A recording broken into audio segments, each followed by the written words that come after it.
பைத்தன்ல இந்த சிண்டெக்ஸ்ன்னு சொல்லக்கூடிய ஒரு விஷயம் இருக்குது. அது நான் நினைக்கிறேன் உங்களுக்கு இப்ப எவ்வளவு கிளியரா விளங்குதுங்கிறத விட ஜஸ்ட் இப்போ ஒரு ஐடியா எடுத்துக்கொள்ளுங்க. என்னென்றால் பைத்தன் கோட நாங்கள் எப்படி எழுதுறோம், அதை எழுதுற ஸ்டைல் தான் சிண்டெக்ஸ்.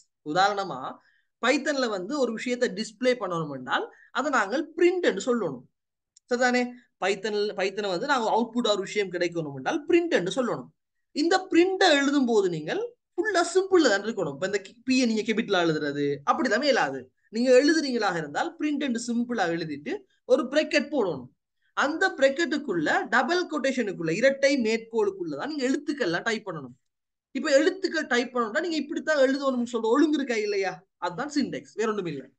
சிண்டெக்ஸ் சொல்றது எப்படி அந்த பைத்தன் கொமாண்ட பைத்தன் கோடிங்க நாங்க எழுதுறோம் அல்லது எப்படி எழுதணும்னு சொல்லி அந்த பைத்தனை உருவாக்கினவங்க சொல்லி இருக்கிறாங்க என்கிறது தான்டா இங்க சொல்றது. என்ன சொல்றது? சிண்டெக்ஸ் சொல்றது. அது இப்ப நாங்கள் இவ்விடத்துல சிண்டெக்ஸ் அவ்வளவு டீட்டெயிலா பேசி கொண்டிருக்கிறது எந்த பிரயோசனமும் இல்லை. அதை போக போக போக உங்களுக்கே ஆடையா இதைத்தான் சிண்டெக்ஸ் சொல்றாரு என்று நாங்க சொல்லுவோம். அதான் பிறகு நாங்க என்ன செய்ய போறோம், தியரின்ற ஒரு பகுதி வரும்போது நான் எழுத போறோம் உங்களுக்கு. இதுதான் பைத்தன் சிண்டெக்ஸ் நாங்க சொல்றது தான், இதை நாங்க சிண்டெக்ஸ் எரர்னு சொல்றதுன்னு சொல்லி நான் பிறகு என்ன செய்ய போறேன், பிறகு நான் பேசுவேன் அதெல்லாம். இப்ப ஜஸ்ட் ஐடியா எடுத்துக்கொள்ளுங்க. சிண்டெக்ஸ் நாங்க நீங்க பேச போறது எப்படின்னா எழுதுற ஒழுங்கு, எழுதுற ஓர்டர். சரிதானே? இது ஒரு விஷயம். நான் நோட்ஸ் தரேன், சில தியரி பாடம் நோட்ஸ் தருவோம் ஃபுல்லா உங்களுக்கு. தானே? ஓகே. அடுத்தது இப்ப கிளியரா விளங்கிக் கொள்ளுங்க.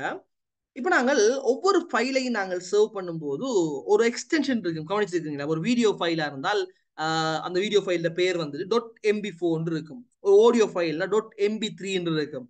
ஒரு போட்டோ ஃபைல் சொன்னா, ஒரு இமேஜ் ஃபைல் சொன்னா .png .jpeg அப்படிலாம் கண்டிருக்கீங்க தானே? அப்படி கண்டிருக்கீங்க தானே? அது நான் சொல்லும் எக்ஸ்டென்ஷன், நீட்சி. நீங்க 5வது அழகுல படிச்சிருப்பீங்க, நீட்சி என்ற பேர்ல படிச்சிருப்பீங்க. எக்ஸ்டென்ஷன் கோப்பு முகாமைத்துவம் படிக்கும் போது எக்ஸ்டென்ஷன் படிச்சிருப்பீங்க. அது ஞாபகம் இருக்கு தானே? அந்த மாதிரி ஒரு பைத்தன் ஃபைலை நீங்க சர்வ் பண்றீங்க, பைத்தனை நீங்க சர்வ் பண்றீங்க அப்படி என்றால் அது வந்து .py. பைத்தன் எக்ஸ்டென்ஷன் வந்து பைத்தன் ஃபைல் எக்ஸ்டென்ஷன் .py என்று சொல்றது அவரோட எக்ஸ்டென்ஷன் நீட்சியாக இருக்கும். இந்த ஐடியா ஓகே தானே? நீட்சின்னு நாங்க சொல்லுவோம் வர. சரிதானே? ரைட். அப்படி ஒவ்வொரு ஃபைலுக்கும் இருக்குது இல்லையா? இமேஜுக்கு இருக்குது, வீடியோக்கு இருக்குது, ஆடியோக்கு இருக்குது. எல்லா ஃபைலுக்கும் ஒரு எக்ஸ்டென்ஷன் இருக்கும். அந்த அடிப்படையில் பைத்தனுக்கு .py. அடுத்தது இந்த இன்டென்டேஷன் சொல்றது, உள் தள்ளல்னு நாங்கள் பேசுவோம். அதை நான் விடத்துல ஒன்றும் பேச போறது இல்லை.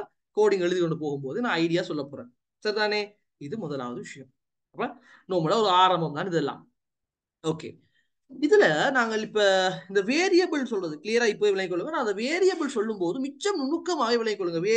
வேரியபிள்னா மாறிகள் நாங்க சொல்லுவோம். வேரியபிள்னா மாறிகள்னு நாங்க பேசுவோம். அந்த பகுதியெல்லாம் படிக்கும்போது மிச்சம் நுணுக்கமாவே இருங்க என்றால் நீங்க பிறகு பெரிய பெரிய கேள்வி செய்யக்கல பெரிய பெரிய கன்செப்ட்ல வரப்போறல. அங்க கன்செப்ட்ல இருக்கிற சின்ன ஒரு விஷயம் தான் இருக்கு. இந்த வேரியபிள் மாதிரி சின்ன சின்ன ஐடியாக்கள்ல தான் கேள்வியை தங்கி இருக்கும். அப்ப இது கிளியரா நீங்க என்ன செஞ்சு கொள்ளுங்க, விளங்கிக் கொள்ளுங்க. இந்த வேரியபிள் ஒரு கன்செப்ட் இருக்குது. அதை நாங்கள் டீட்டெயிலா படிக்கும் போது நாங்கள் பார்க்கணும் அப்படிங்கிற ஐடியாவை வச்சுக்கொள்ளுங்க. சரிதானே? ஓகே. இப்போ நான் என்ன செய்ய போறேன் என்றால் ரைட், இங்க இந்த வாரம் முதலாவது நாங்கள் பார்க்க போறது பைத்தன்ல ஒரு விஷயத்தை எப்படி நாங்கள் டிஸ்பிளே பண்றது, பிரிண்ட் பண்றது. அப்படின்னு டிஸ்பிளே பண்றதுன்னா அந்த ப்ரோக்ராமிங் ரன் ஆகும்போது டிஸ்பிளேல என்னென்ன விஷயங்கள் காட்சிப்படணுங்கிறத எப்படி நாங்க பைத்தன்ல எழுதுறது. சரிதானே? ரைட். இப்ப அவுட்புட் வரப்போற விஷயம் நான் சொல்ல போறது என்னது, அவுட்புட் எப்படி காட்டுறது, பைத்தன்ல அவுட்புட்டை எப்படி நான் காட்டுறது அப்படின்னு சொல்ல போறேன். சரிதானே? ஓகே.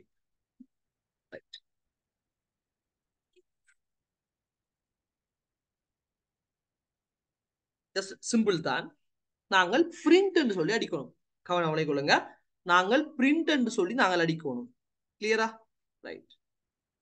பிரிண்ட் பிரிண்ட் என்று நாங்கள் போட்டதோட அந்த ஸ்பேஸ் விடாம, கவனம் கொள்ளுங்க. பிரிண்ட் என்று நாங்கள் போட்டதோட ஸ்பேஸ் விடாம நாங்கள் இப்படி ஒரு பிரேக்கெட்டை ஸ்டார்ட் பண்ணி பிரேக்கெட்டை முடிக்கணும். இதை நாங்கள் நார்மல் பிரேக்கெட் சொல்லுவோம் இல்லையா? நார்மல் ஒரு பிரேக்கெட். இந்த பிரேக்கெட்டை ஸ்டார்ட் பண்ணி முடிச்சிருக்கிறோம். இந்த பிரேக்கெட்டுக்குள்ள நீங்கள் என்ன விஷயத்தை எழுதுறீங்களோ அது அவுட்புட்டா வரும். உதாரணமா நான் வந்து இப்ப இலக்கம் இலக்கத்தை அடிக்கிறேன், ஒரு 56 இலக்கம் அடிக்கிறேன் என்றால் ஜஸ்ட் நீங்கள் ரன் பண்ணும்போது இந்த சைட்ல வாரது அவுட்புட் பார்த்துக்கொள்ளுங்க. இந்த சைட்ல வாரது அவுட்புட் டிஸ்பிளே ஆகுது பாருங்க. 56 இலக்கம் அவுட்புட்ல வந்து இருக்குது. அப்ப இந்த பிரிண்ட்டுக்குள்ள எந்த விஷயத்தை நீங்கள் அடிக்கிறீங்களோ அது அவுட்புட்ல இருக்கும். சரிதானே?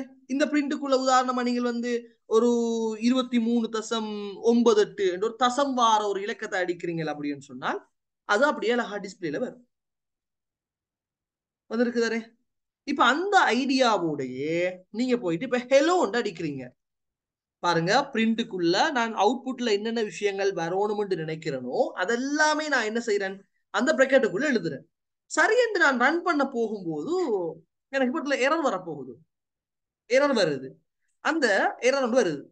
அப்ப என்னது இவருடைய இலக்கத்தை அடிக்கும் போது வந்துச்சு, எழுத்து அடிக்கும் போது எரர் வருது அப்படின்னு கேட்டால் பைத்தன்ல சொல்றாங்க எப்படி தெரியுமா, இந்த பிரிண்ட்டுக்குள்ள இந்த பிரிண்ட்டுக்குள்ள இந்த பிரக்கெட்டுக்குள்ள நீங்கள் வந்து ஒரு இலக்கம், இப்ப நாங்க முழு எண் பாருங்க, இப்ப நாங்க சொல்ற முழு எண்கள் படிப்போம் தெரியுமா, முழு எண்கள் சொல்லுவீங்க தானே, அந்த முழு எண்கள் 57ங்கிறது முழு எண், 1100ங்கிறது ஒரு 1300 சொல்றது ஒரு முழு எண், முழு எண்கள் இருக்கு தானே, அதை நாங்கள் இங்க பேசுவோம் இன்டிஜர். நாங்க இங்க பேசுவோம் இன்டிஜர் பேசுவோம். சரியா, அதை சுருக்கமா நாங்க சொல்லுவோம் ஐஎன்டி சொல்லுவோம்.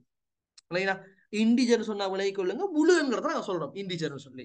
அது நாங்கள் ப்ரோக்ராமிங் பாசையில் நாங்க சொல்றதுதான் என்னது இந்த ஐஎன்டி இன்டிஜர் நாங்க சொல்லுவோம். இல்லைன்னா தசம்பார இலக்கம் இருக்கு இல்லையா, அதை நாங்கள் இந்த இடத்துல நாங்க பேசுவோம் பிளாட் என்று பேசுவோம். பிளாட் தானே.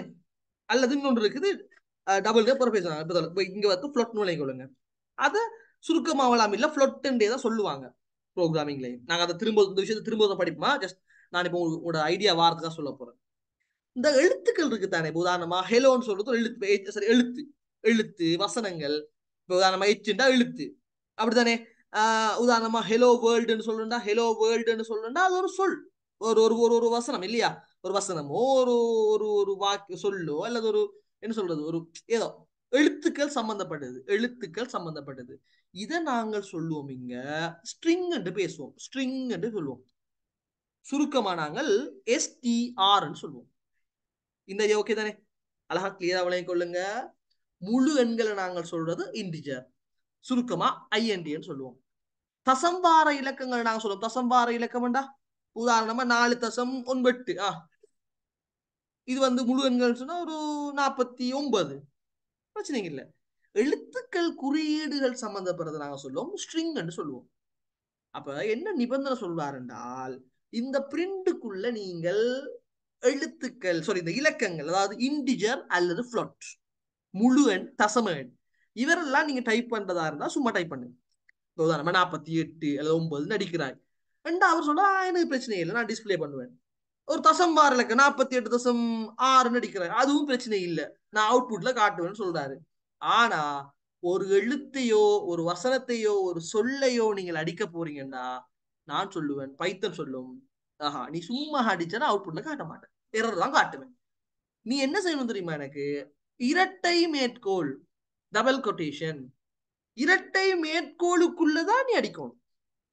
இல்லைனா எழுத்துக்கள் சம்பந்தப்பட்டு வந்தா இரட்டை மேற்கோளுக்குள்ள போட்டா மட்டும்தான் நான் என்ன செய்வேன், இப்ப இதெல்லாம் இல்லாமல் ஆக்குறேன். இரட்டை மேற்கோளுக்குள்ள தந்தா மட்டும்தான் நான் என்ன செய்வேன், அதை அப்படியே டிஸ்பிளே பண்ணுவேனே தவிர சும்மாவெல்லாம் நீ அடிச்சா என்ன காட்ட மாட்டேன். இல்லைனா பைத்தன் ஐடியா விளையிட்டா. அப்படி இல்லாடி சொல்றாரு, நீ இரட்டை மேற்கோளுக்கு அடிச்சா பிரச்சனை இல்ல, அப்படி இல்லாட்டி கஷ்டமா உனக்கு என்ன செய், ஒற்றை மேற்கோள் இல்லைனா டபுள் கொட்டேஷன் அல்லது சிங்கிள் கொட்டேஷன் இதுக்குள்ள நீங்க அடிக்கணும். உதாரணமா நான் வேர்ல்டுன்னு போடுறேன். அப்ப எழுத்துக்கள் சம்பந்தப்பட்டு வர விஷயங்கள் நாங்க என்ன செய்யணும் என்றால், என்ன செய்யணும், எழுத்துக்கள் எழுத்துக்கள் நாங்க ஸ்ட்ரிங்னு சொல்றது, அந்த ஸ்ட்ரிங்கை நீங்கள் அவுட்புட்ல காட்ட போறீங்க அப்படி என்றால், டிஸ்பிளே பண்ண போறீங்க அப்படி என்றால் கட்டாயம் இரட்டை மேற்கோள் அல்லது ஒற்றை மேற்கோளுக்குள்ளதான் நீங்க என்ன செய்யணும், நீங்கள் கொடுக்கணும். அதுவே நீங்கள் ஒரு எழுத்து சொல்லி ஒரு இலக்கத்தை, இலக்கம் என்று வரும்போது ரெண்டு வகையான இலக்கம் இருக்குது எங்களுக்கு, முழு எண்களும் இருக்குது, தசம்வார இலக்கங்களும் இருக்குது. சோ அந்த இலக்கத்தை நீங்க கொண்டு வாரீங்கன்னா எனக்கு பிரச்சனை இல்லை. இலக்கத்தை நீ கொண்டு வரும்போது டபுள் கொட்டேஷனோ சிங்கிள் கொட்டேஷனோ எனக்கு தேவையில்லை, ஜஸ்ட் நீ உள்ளுக்கு போட்டா என்றால் நான் என்ன செய்வேன், நான் அதை டிஸ்பிளே பண்ணுவேன் என்கிற இந்த பேசிக் ஐடியாவை ஃபர்ஸ்ட் கிளியரா எடுத்துக்கொள்ளுங்க. இது ஓகேவா, இது ஓகே தானே, இதுல யாரும் குழப்பம் இல்லையே, ரைட் தானே. எல்லாம் இவ்வளவு கிளியரா தான் கொண்டு போவேன், மிச்சமே ஸ்லோவா தான் கொண்டு போவேன். பைத்தன் எடுத்தோன்னா பறந்து எந்த பிரயோஜனமும் இல்லை, மிச்சம் ஸ்லோவா தான் கொண்டு போவேன். கிளியரா நீங்கள் விளங்கி கொண்டா மட்டும் போதும். சரிதான ஐடியா, ஓகே ஃபைன். இப்ப நீங்க வந்து நான் இந்த பிரிண்ட்டுக்கு நான் வந்து இப்படி கேபிட்டல் போட போறேன் பாருங்க, இந்த பிரிண்ட்டுக்கு நீங்கள் கேபிட்டல் பிய போட்டு விட்டீங்க, ஏலாது என்ன நான் சொன்னேன், சிண்டெக்ஸ் எரர் காட்டும். ஏன் சிண்டெக்ஸ் எரர் காட்டும், என்ன காரணம், சொல்லும் இல்ல நீங்க எழுது பிரிண்ட் டிஸ்பிளே பண்றதுக்கு அவுட்புட் போட போறாயா சிம்பிள் பி தான் போடணும். எல்லாம் நீ சிம்பிள்ல தான் அடிக்கணும். முதல் எழுத்து மட்டும் கேபிட்டல் அடிக்க போறேன், இடையில ஒரு எழுத்து கேபிட்டல் ஆக போறேன், அந்த விளையாட்டெல்லாம் சரி வராது. சிம்பிள் பி போட்டா மட்டும் தான் நான் என்ன செய்வேன், நான் அதை அவுட்புட் பண்ணுவேன். இந்த ஐடியா விளையாட்டா, இந்த ஐடியா ஓகே கிளியரா இருக்குன்னு நினைக்கிறேன் உங்களுக்கு. அடுத்தது இந்த அவுட்புட்டுக்குள்ள ரெண்டு விஷயத்தை இப்போ உதாரணம் சொல்லுமே நாங்கள் இப்ப இப்ப ஹெலோ வேணாம் என்ன செய்வோம், வெல்கம் ஒரு விஷயம். இன்னும் ஒரு விஷயத்தை நீங்கள் பிரிண்ட் பண்றதாக இருந்தா, இன்னும் ஒரு விஷயம் இதுக்குள்ள ரெண்டு விஷயத்த நான் அவுட்புட்ல காட்ட போறேன் அப்படி என்றால் ஒரு கமாவை போட்டுட்டு பாருங்களா, ஒரு கமாவை போட்டுட்டு அதுக்கு அங்கால திரும்ப நீங்க என்ன செய்யலாம், இன்னும் ஒரு ஸ்ட்ரிங்கையோ அல்லது ஒரு இலக்கத்தை 56 ஒரு இலக்கத்தை நாங்க என்ன செய்யறோம் போட்டிருக்கிறேன்.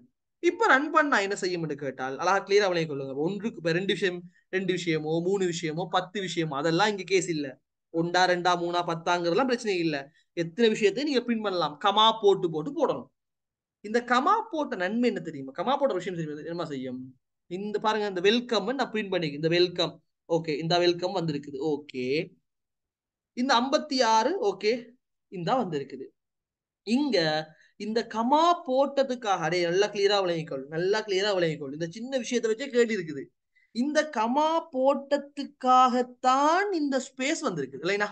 இப்ப இந்த ஸ்பேஸ் ஏன் வந்திருக்குது, இந்த ஸ்பேஸ் வந்து காரணம் என்ன, இந்த கமாக்காக தான் வந்திருக்குது. அப்ப ரெண்டு விஷயத்த பிரிண்ட் பண்ணும்போது இடையில கமா போட்டீங்களோ என்ன செய்யுது, அந்த கமாவை அந்த இடத்துல இணைஞ்சிருக்குது, இந்த கமா வந்து ஸ்பேஸா விட்டு இருக்குது. ஒருத்தர் ஒருத்தர் வெல்கமுக்கு பிறகு ஒரு ஸ்பேஸ் விட்டு இருக்கிறார் என்றால் இந்த இடத்துல வந்து ரன் ஆகுற பாருங்கோ, இந்த இடத்துல வந்து என்ன செய்ய போதும், எவர் காட்ட போகுது. என்ன காரணம் என்றால் 56 வேறொரு விஷயம், நீங்கள் அதை பிரிண்ட் பண்றதா இருந்தா ஒன்றிணைஞ்சிக்கணும், இந்த டபுள் கொட்டேஷன் உள்ள போட்டிக்கணும். இப்படி ரெண்டு விஷயம், வெல்கம் வேற விஷயம் 56 வேற விஷயம், நீங்க பிரிண்ட் பண்ண போறீங்க கமாவும் போல் ஒன்று போடலன்னு போட்டா அது என்ன விலகி கொள்றது, அப்ப அது கஷ்டம். இப்ப வெல்கமுக்குள்ள ஸ்பேஸ் விட்டு திரும்ப இங்கால கமா போட்டு ஒருத்தர் 56 போட்டிருக்கிறார் என்றால் என்ன நடக்கும்னு பாருங்களா. கிளியரா இந்த ஒரு விஷயத்தை கொள்ளுங்க, இங்க விடுற ஸ்பேஸ் இருக்கு தானே, இந்த ஸ்பேஸ் டபுள் கோட்டேஷனுக்குள்ள ஒரு ஸ்பேஸ் விடுறீங்க என்றால் ஸ்ட்ரிங்ல அதுவும் ஒரு எழுத்துமாய் தான் பார்ப்போம் நாங்க. அழகா ஐடியா வச்சுக்கொள்ளுங்க, டபுள் கொட்டேஷன் இரட்டை மேற்கோளுக்குள்ள எழுதுறது எல்லாமே நாங்கள் ஸ்ட்ரிங் என்று பேசுவோம். அந்த ஸ்ட்ரிங்ல ஸ்பேஸ் கூட ஒரு எழுத்துமாய் தான் நாங்க பார்ப்போம். ஸ்பேஸையும் நாங்கள் ஒரு எழுத்துமாய் தான் பார்ப்போம். அதனாலதான் பாருங்க, இது ஒரு ஸ்பேஸ், இந்த ஸ்பேஸ் யாரு, இங்க வந்திருக்கிற இந்த ஸ்பேஸ், அதுக்கு பிறகு இந்த வந்து ஸ்பேஸ் யாரு, இந்த கமாக்காக வந்த ஸ்பேஸ் ஆக இருக்கும். சரிதானே. அப்ப ரெண்டு விஷயம் தான் பிரிண்ட் பண்ணலாமாட்டா, இல்ல கமா போட்டு இங்கால திரும்ப நான் வந்து 78 போட்டு இருக்கிறேன், திரும்ப கமா போட்டு நான் வந்து நினைஞ்சிக்கிறேன், இங்கால வந்து ஒரு வேர்ல்டு போட்டு விடுறேன். சரிதானே. எத்தனைய போட்டாலும் எடுக்கும்,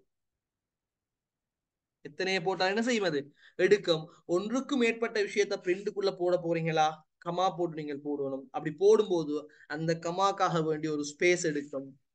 அதே நேரம் என்ன செய்யும், ஸ்ட்ரிங்குக்குள்ள நாங்கள் போடுற ஸ்பேஸ் எல்லாத்தையுமே ஸ்ட்ரிங்ல அதுவும் ஒரு எழுத்துமாய் தான் பார்க்கும்.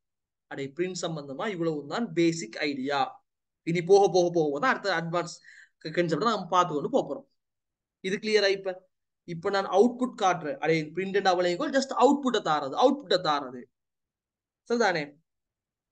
இவ்வளவும் கிளியரா விளங்கி இருக்குன்னு நினைக்கிறேன். ஏதாவது டவுட் இருக்குதா இதுல ஏதாவது விளங்காத விஷயம் இருக்குதா, கட்டாயம் பிராக்டிஸ் பண்ணிப்பார். நான் நினைச்சிருந்தா நினைஞ்சிக்கலாம், என் மெஷின்ல இருக்கிற பைத்தன் ஆப்ல நான் செஞ்சு காட்டிருக்கலாம், அதை எப்படி போடுன்னு சொல்லி உனக்கு கஷ்டப்படுத்திக்கலாம். ஒன்றுமே நான் செய்யல. நான் என்ன நினைப்பேன், ஒரு வெப்சைட் இருக்கடா, இது போன்ல போனாலும் நீ பார்க்கலாம், நான் உனக்கு இதுலதான் செஞ்சு தரேன், நீ ரன் பண்ணி பார்க்கலாம் சொல்லுனேன் இல்லையா.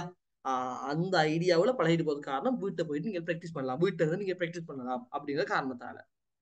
இப்ப இது கிளியரா, இந்த சாப்டர் ஃபுல்லா கிளியர், இந்த பகுதி கிளியரா இருக்கும்னு நினைக்கிறேன். நான் டவுட்ஸ் எதுவும் இருக்கக்கூடாது.